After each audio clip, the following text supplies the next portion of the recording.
Welcome to Star Trek Trek, our ongoing journey through all things Star Trek. And we have continued our journey. We have just this minute, finished watching And the Children Shall Lead, which was an episode of Star Trek. Okay, Stars. Was it? How do you feel?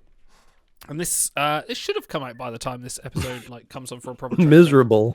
How do you feel this compared to Loose the Fateful Lightning from Andromeda, the third episode, which had an oddly familiar plot, both involving children, and both involving children that. This would have been better if it involved Noble Bombs. Yeah, or what about? I can't read. You know, would that have made the episode better? You know what? Like, and the Let Loose the Faithful Lightning was a piece of trash, right? It was garbage of the highest order. Well, I don't know if you drop garbage from enough height. But at least I'll remember bits of it. I'll remember I Can't Read. I'll remember Rev Bem. I'll remember just, Lexa Doig. Yeah, like the conspicuously naked android. Yeah. I will not remember this episode. I am actively scrubbing it from my brain really quickly. We don't have time. We have to do this quickly. I'm losing the episode real fast. Yeah, I am as well, which is why I have to quickly whiz in there. Like, just what about the two guys on the transporter that were just beamed into space and no one thought to look out the fucking window to see if they were actually moving in space or check the coordinates of the location they were beaming to? Nope, just another Kirk. I'm going to beam people into a state of, like, death. Not the first time, won't be the last. For anyone else who's forgetting the episode, let me give you a quick refresher course. I will be reading dialogue, word for word from the episode between Kirk and Spock. No. I'm losing command. I'm losing my ability to command. I'm losing the Enterprise. I'm losing command. I'm losing the Enterprise. The ship is sailing on and on. I'm alone. I'm losing command. Captain, I've lost command. I've lost the Enterprise. Jim, I've got command. I've got command. I've got command of the Enterprise. Correct, Captain. This feels like perfect material for like a Dark Materia episode. Like, I'm losing command. Yes, and he's put like the Picard song underneath it. Like, you could have. This is going to be a musical by Brent Black, and that will be like an entire spiel. Oh my god! Yeah, I think he might be able to make it halfway entertaining. The one Trek role that Shai would refuse to ever do. I should say the one Kirk role. Yeah. Okay. Yeah, he's like Shai would play the Gorgon or whatever it is. Yeah. No, it's too prestigious. Okay. This was written by Edward J. Laxo. This was the only thing he did for Star Trek. Are you surprised? Really? This was directed by Marvin J. Chomsky. This was the only thing he did for Star Trek. Fun fact, he is the cousin of Noam Chomsky. Oh, the leftist and intellectual writer? No, indeed, cool. Yes, Noam Chomsky. That indeed won. So let's talk about Gorgon. The Gorgon. Melvin B. Gorgon, whatever you want to call him. He was actually right. Why this is a wild story. If you've not heard the story or read Memory Alpha lately, this is a wild one. Lately, because so many people are perusing this Memory Alpha page. Time I checked out the people watching this have like a much higher instance of those who would peruse Memory Alpha. So. That's true. It's true. So the idea to cast noted attorney. I don't know how you say that. He's losing the ability to speak. He's losing the ability to speak. He's lost the ability to speak. He's lost it. He's regained the ability to speak. He's regained the ability to speak. The episode is sailing on without him.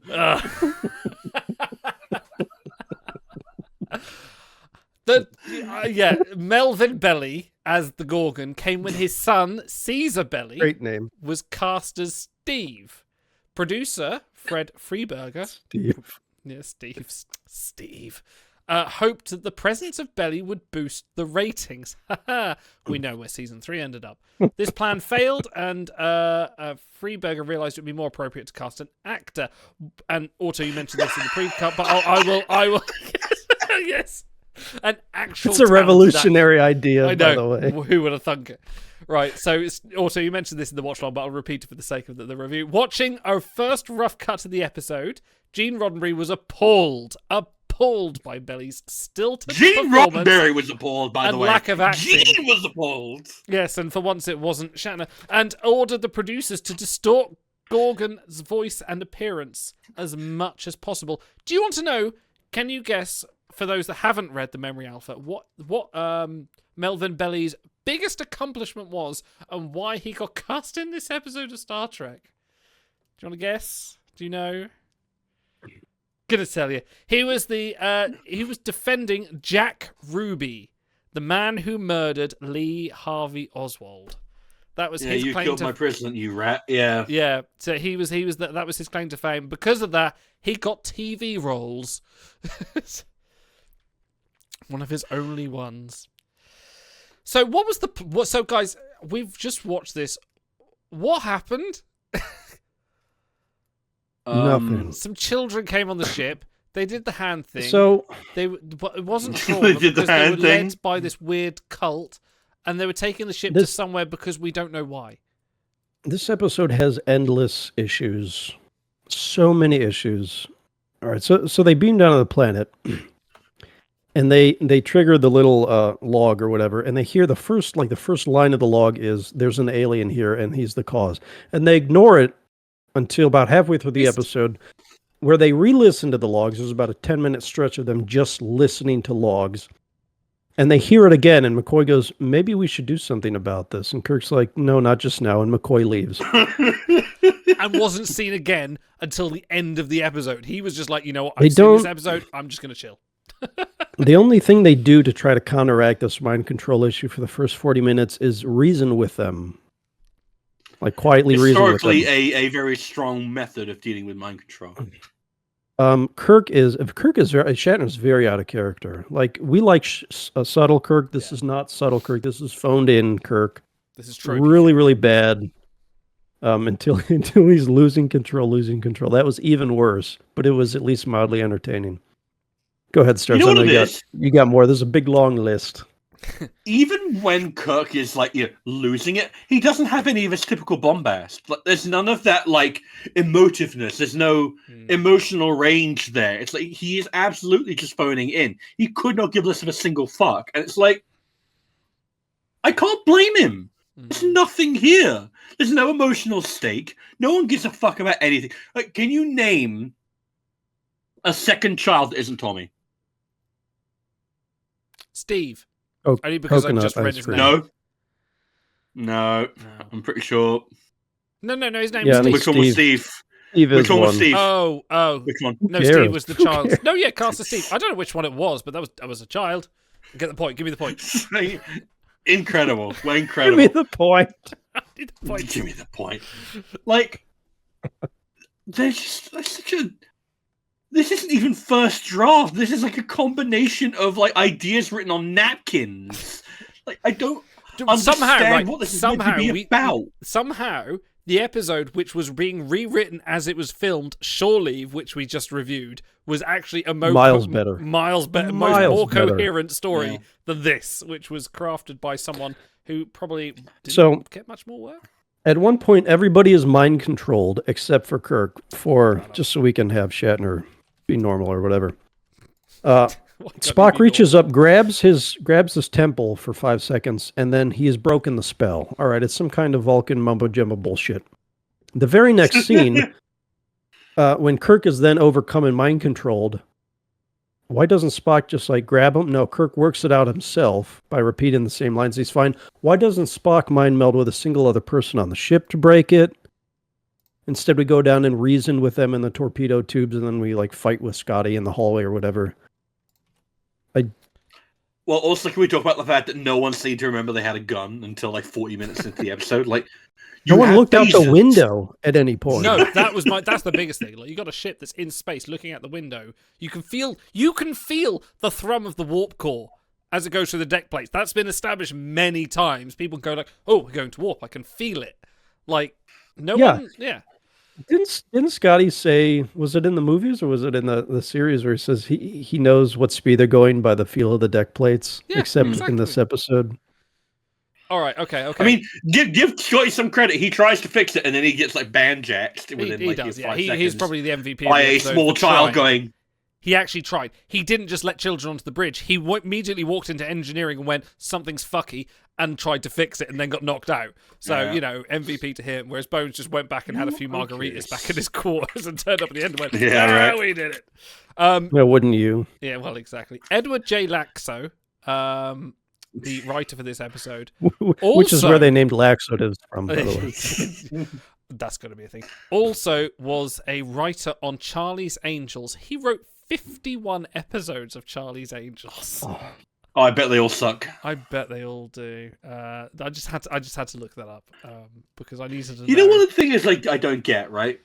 So, like, one of the many scattered ideas that this episode has is scary children, right? And it's like, scary children I don't feel like has ever Super worked. freaks. I can't think of a single thing where scary children was actually a thing where I was like, ooh, that's a creepy kid. I mean, like maybe Children The of the Corn. Exorcist. Yeah, I was just going to say. Yeah. No, Children of the Corn is not fucking scary. No, it's I've not, watched but that. it is I a laughed. horror idea.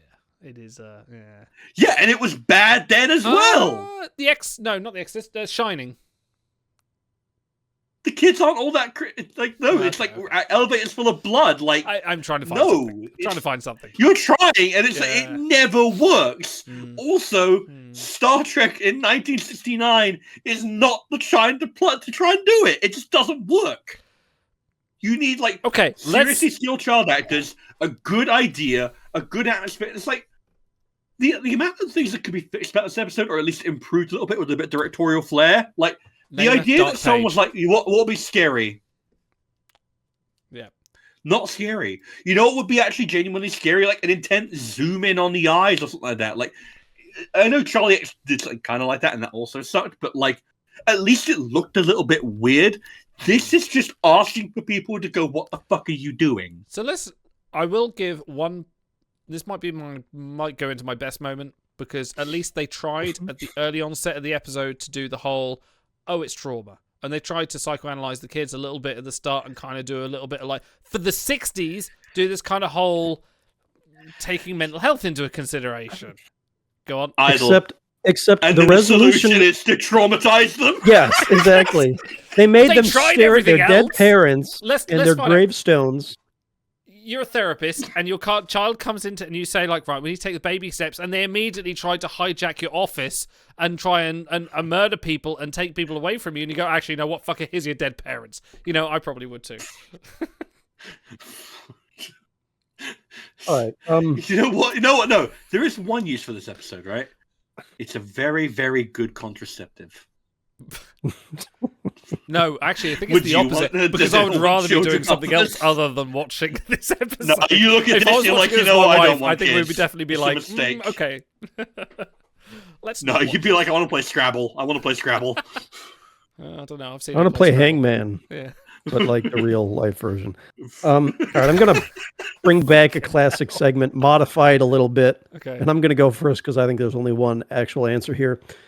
Instead of your hero of the episode, who was the best actor in this episode? And I'm going to go first and take Scotty because I thought he was decent before he got mind controlled. Yeah. And then afterwards, he wasn't like horribly bad. He was just kind of monotone. So he's my best actor of the episode. Good luck. Bones, DeForest Kelly. He actually is trying a little bit. Like, he's solid, he's reliable, and then they have to get him off screen because like they had to remove him because otherwise the entire plot falls apart. And they realize, you know what, we don't want to do that to DeForest. I bet you they tried, and then DeForest Kelly was like, I ain't fucking doing that. Fuck you. And they were just like, get him off screen. He was the only competent person they had to write him off. Thank you, Dan. Thank you, Dan, because I'm glad. For once, we love you. I'm glad you you're not here, but I'm drew going him a life to steal. raft. I'm going to steal your chat suggestion. I'm going to say Majel. Majel was actually fairly decent when she was trying to entertain the kids, and then got completely bewildered by several different, like the kid who could suddenly sense coconut ice cream in front of him. It's like coconut. And what was it? Coconut and vanilla. I can't handle two white ice creams next to each other. A white scoop of ice. I have a very specific allergy, or like this just emotionally triggers me.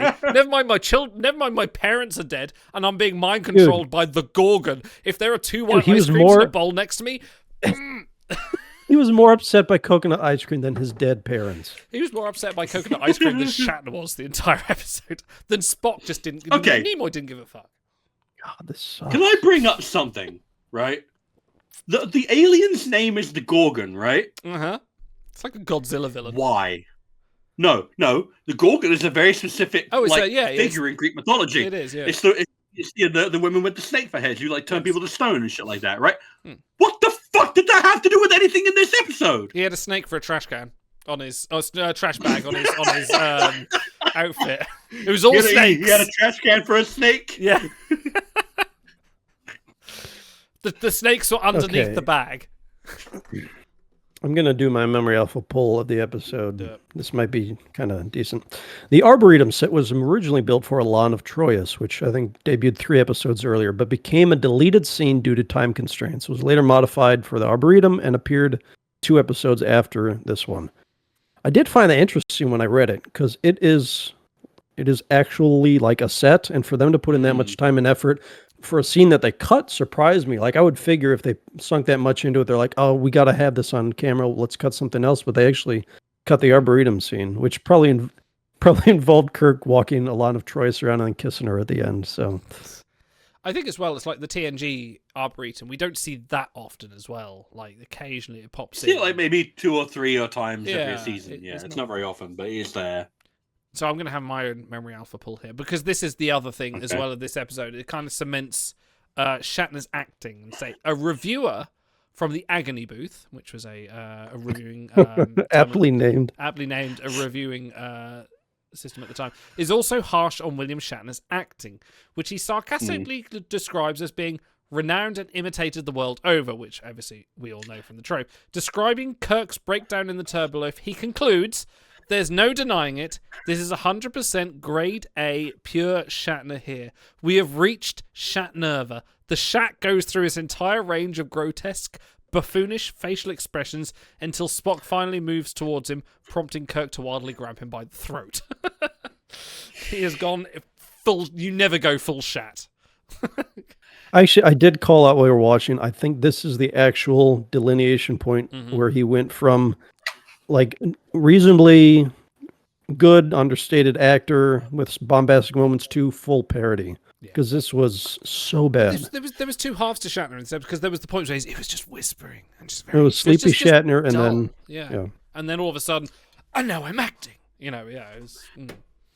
And it's such a shame, because we've seen him in those Twilight Zone episodes, and he's genuinely good. Yeah, like he's good in a lot of Trek. He has range. I'm changed. I've definitely turned on Shatner's acting as we've been watching a lot more TOS stuff and a lot more stuff outside of TOS as well. Like I see the nuance more the more we watch it. But yeah, this is no.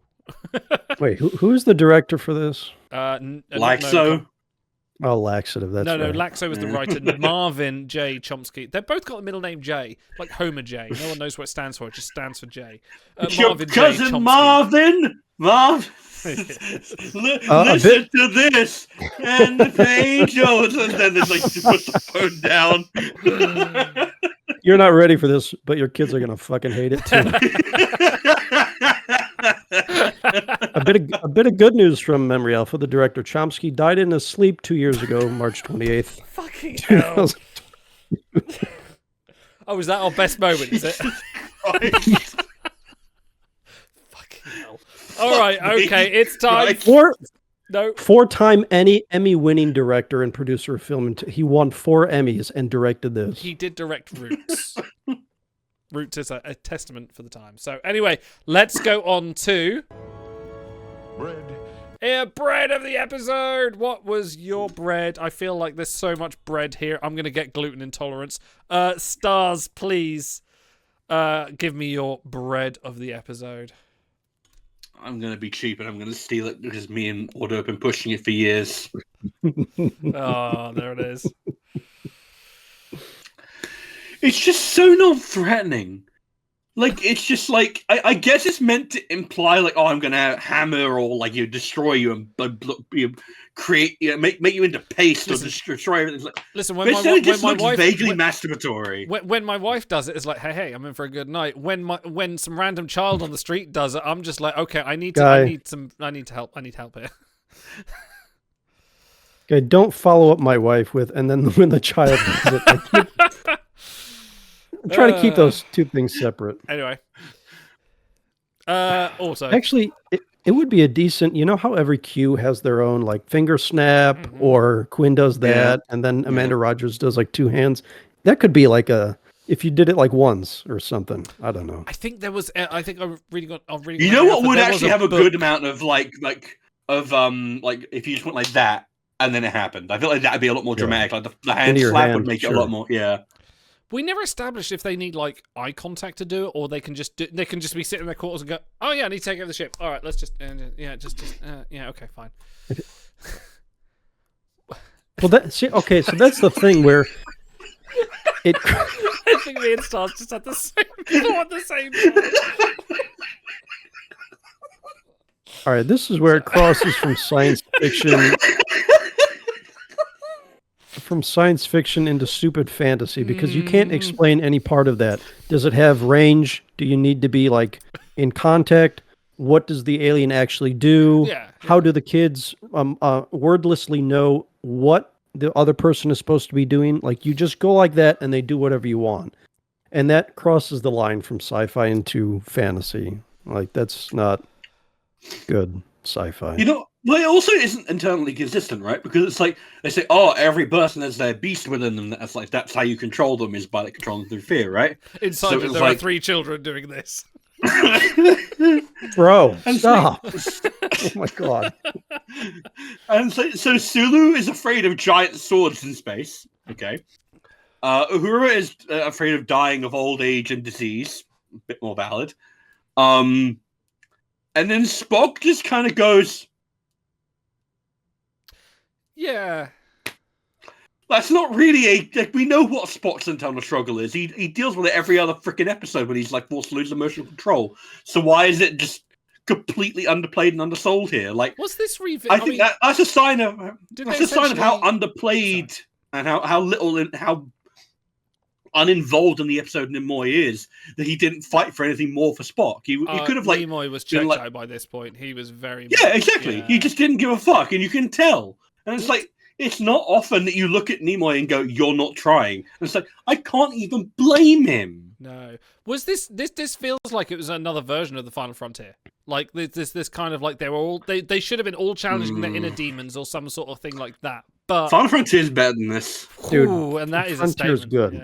Final Frontier's good. I like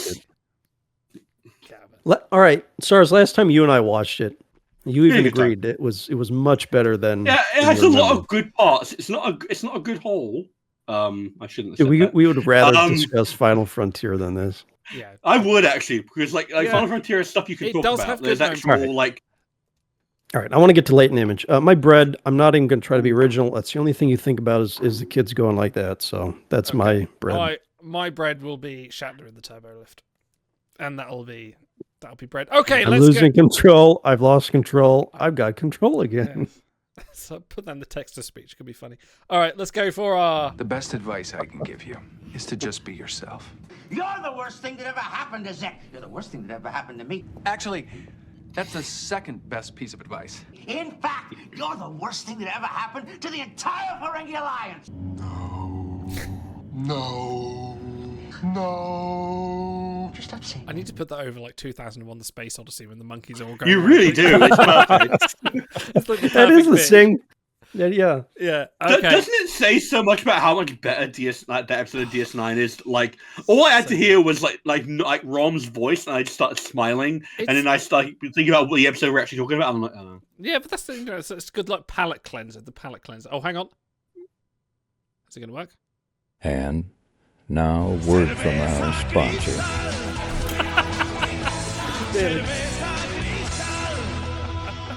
Good attempt, Neighbor. Good attempt. Okay.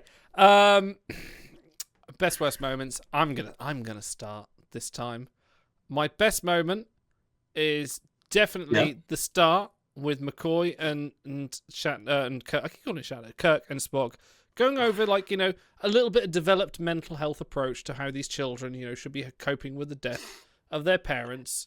And it lasted throughout the entire episode and was very consistently treated. Yeah, exactly. And a good lead in. I will claim that for my best. I'm going to go for my worst, which is the entire rest of the episode. And that is it. The entire rest of the episode. No. No? No, we're not going to let you off that easy. Pick something. There's no excuse to not pick something in this episode of all episodes. In which case, it is definitely Kirk beaming two people into space without actually checking anything. Any reference. Not checking that one unnamed ensign who's just turned up on the first day and hasn't even looked out the window. That's my worst moment. That might have been my best, actually, but you're right. Go on, Otto, then. What is your best worst? All right. My best moment, and I did find one in this episode. Ooh. There's a shot when the kids are in the quarters summoning the Gorgon.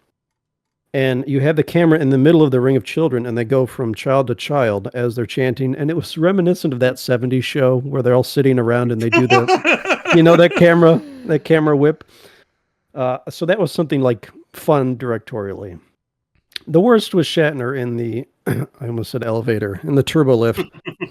Bad writing, bad acting, and a huge plot hole as to why he self-mind melds around Spock's neck to break the thing by himself instead of Spock doing what he just did 2 seconds earlier to break his own mental fixation. So terrible scene. Stars. My worst moment just has to be everything to do with the Gorgon. It's just there's no introduction for his name, bad continuity.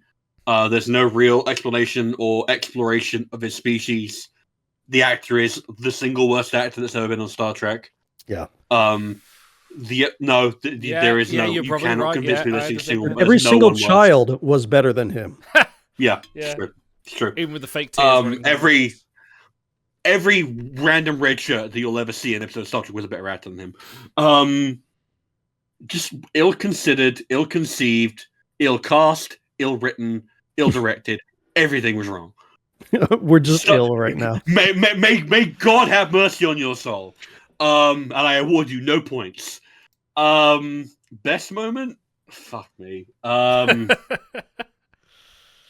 Will you use your mulligan, your get out of jail free card on this episode? No, there might be something else down the line. I have to think of something. I don't know. I don't think I can think of a worse episode. There isn't. Even freaking you should have no vaccine and no Lieutenant Yar. You found something. Dude, that's so much better. Memorable. There's one or two good acting jobs.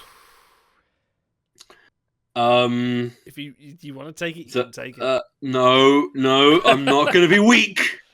No, he's got 99 potions. He's not going to use a single one. He's hoarding, yeah. I'm going to go to that final boss. I'm going to go to that final boss. And I'm going to be ready. There's got to be something. There's got to be something redeemable in this. That's a lie. There isn't, but there's got to be something at least worthwhile. I'm calling the clock on you. The Arboretum? No, come on, God mercy. No,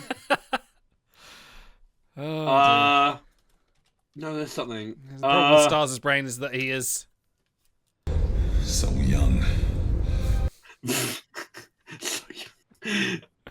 Best moment is Stans or Stans, whatever his name is. Who? Stans? What?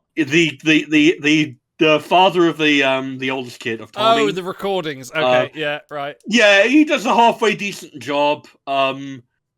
Guess what? Like, I'm appreciating anyone who's doing a better acting job than the lawyer. I appreciate a good apocalyptic log. I didn't quite understand where he was recording from or how he was selfie cam recording with his tricorder, but he at least tried to sell increasing anxiety. And you know what? I'm gonna go one better. There's a second best moment in this episode. Whoa! What a flex. I actually kind of liked Shatner's acting when they go into the cave on Triarchus. When he's like trying to sell the anxiety, like a little bit. Just like, good. I didn't think it was good, but I thought it was interesting. Just to like, I like that concept of in horror. My best moment. I didn't think it was good. No, but it's at least like something you don't get to see from from Shatner or Kirk very often. It's just like Thank God. I can't explain it very often. I can't explain what I'm feeling, but it's just an instinctive revulsion. Like I appreciate that in horror and horror. So in fact, You talking about this episode or what he said in the episode? Yeah, that's why it's the best moment because it aptly summed up my feelings toward the episode. There you go. Thank you for leaving me. In fact, your best moment was your worst moment. No, the worst moment's still the Gorgon. I said while we were watching this, scientist sells anxiety better than Kirk did in the cave because he does. I thought he did a real bad job of it, but we're all entitled to our opinion. Right, it is not so much his acting; it's more just the moment as a concept. Okay, I guess. Dan says they had the right to take on coconut ice cream. F tier. No, coconut ice cream's nice. I like coconut ice cream. Wait, didn't we tier this in Butterzone? I think we did do coconut. We might have done. I think we did. Coconut was we did on a there. lot of ice creams. Anyway, but it's time for. I can show you my rating code. Schiller rating 3.5. Associational rating norm -3. That's much too low a rating. That's much too low a rating. Seeing an unsatisfactory rating on a member of my crew. Do you want to see my rating code? Anyway, Stars, please show me your rating code. What is our criteria for this? And I wouldn't be surprised if it's just a list of expletives. Gentlemen, how many plot critical home videos of traumatized children's dead parents would you like to give this episode? Do you know, at some point in the future, I'm gonna do a quiz for you guys of like, which rating. I did. I think that'd be great. No, I'm waiting until we get fun. to like 100. We're approaching 60 soon, but I'm waiting till we get to 100, and then we'll do that. And I feel like this one is going to be like one of the most obvious ones, but there are some good ones. Yeah. Okay. Auto, what would you give? How many plot critical home videos of children's dead parents would you give this video? This episode? So we all managed to dredge up a positive for this episode, but I keep thinking about something Shai said when we reviewed Strange New Worlds Under the Cloak of War. He said, this episode isn't perfect, but the quality of the quality is so high that it actually is perfect. Like the good moments, and there were so many, were so good, it doesn't even matter if there were a few flaws. It's like this with the episode. We found a few good moments, but the quality of the quality is so low that it just plasters over anything positive to buoy this up. It is a pure 0. It is the worst episode of Star Trek ever produced. 0 plot critical home videos of traumatized kids' dead parents out of 10. Thank you. Stars. So in the past, I have given negative ratings. And I think my logic for those was relatively sound. And it was because I believe that they actually damaged the texture of Star Trek and like made Star Trek as a whole worse. And were just generally unpleasant and racist. I think because it was Code of Honor, I think I get it. I don't think I've given it to anything else. This episode is not bad enough in the conventional sense to warrant a negative rating. Because that would imply that I think about this episode. That would imply that this episode has like cultural impact. That would imply that this episode is memorable. That would imply that there's anything worth taking away from it. That would imply that anyone looks back on a day they spent making this and thought, yeah, I had a really good day working on that. This is a 0 out of 10. There are no redeeming qualities. If someone said, I want to watch every episode of Star Trek, I'd be like, that is a foolhardy endeavor. You should skip and the children should lead at the bare minimum. You will not lose anything. In fact, you will gain 50 minutes of your life back and you will thank me. 0 plot critical home videos of traumatized children's dead parents.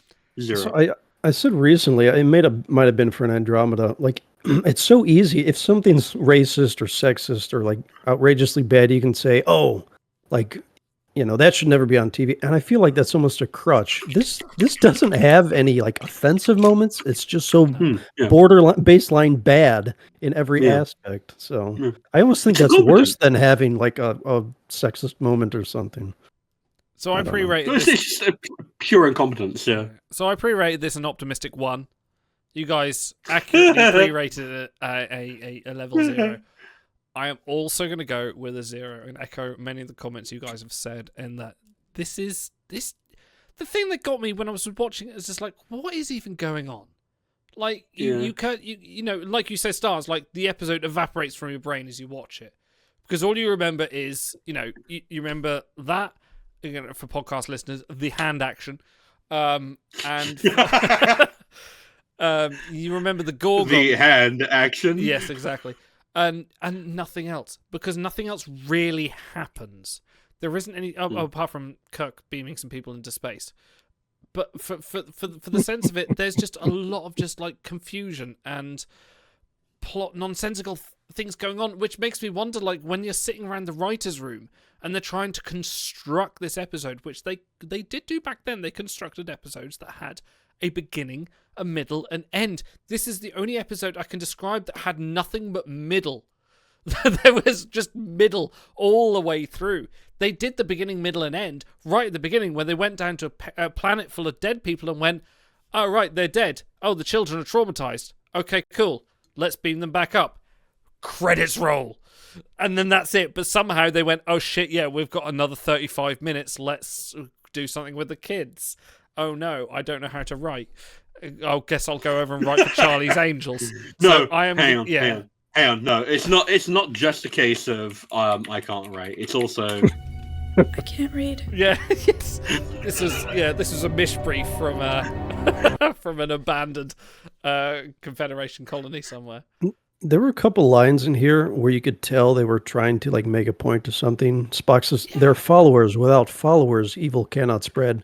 And every time they hit one of those like high sensibility lines, I was borderline offended. I'm like, don't even pretend. Yeah, don't try. Like, this episode is a carrier for any kind of moral message. Yeah. Yeah, it's so gross. It's not about anything. It's not about anything. No. And like, it's not as if like Star Trek has had Guys, we made it through. We made it through, guys. It's not We as did if... it! All right, stop talking. So it's a 0. So guys, if you all rate it a 0, then the average, I don't know why, I even just scrolled over and checked the average to check my spreadsheet had broken. It is in fact a 0. On. Chat did give it a 3.9.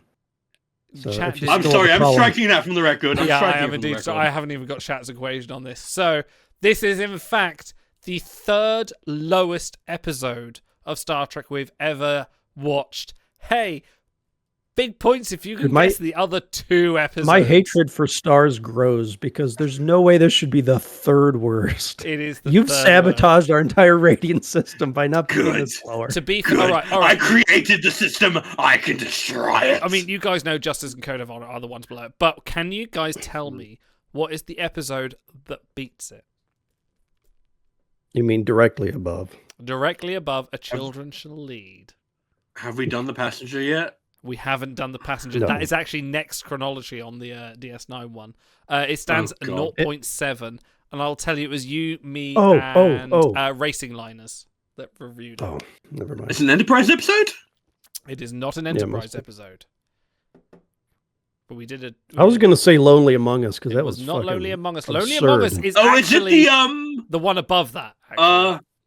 Is it fuck? What's the Ferengi episode? What's it called again? You're on it. I forget. You're on it. Energy Whips. Yeah. Yeah. That's the one. Actually, I like that episode, so I'm going to go add my rating. We'll bump that up.